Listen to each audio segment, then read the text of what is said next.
Tiniyak ng Department of Social Welfare and Development, DSWD, na hindi na mapipeke ang Persons with Disability o PWD ID sa programang Mike Abi Live.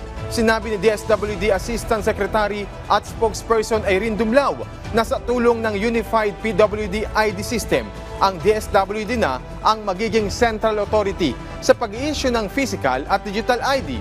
Sa mga nakaraang taon kasi, manual o mano-mano ang pagproseso ng ID ng mga lokal na pamahalaan sa pamagitan ng PWD Affairs Office na nag-i-issue ng ID.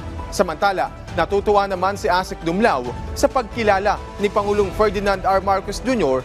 sa dedikasyon ng DSWD, partikular na tuwing may kalamidad kung saan kapansin-pansin agad ang aksyon ng DSWD para umalalay sa mga apektadong kababayan.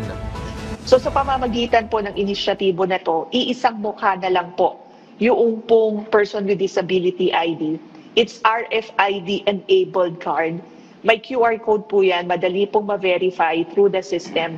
So makakatiyak po tayo na hindi mapipeke, hindi makokopya, at hindi magagamit sa pagsasamantala yung pong ating Person with Disability ID. Okay. At makakatiyak tayo na yung pong mga benepisyo at pribilehiyo para sa mga person with disability ay sa kanila po maibibigay. Okay. This serves as an inspiration and a motivation for us to continue doing yung pong maagap at mapagkalingang serbisyo sa ating Good. mga kababayan nangangailangan.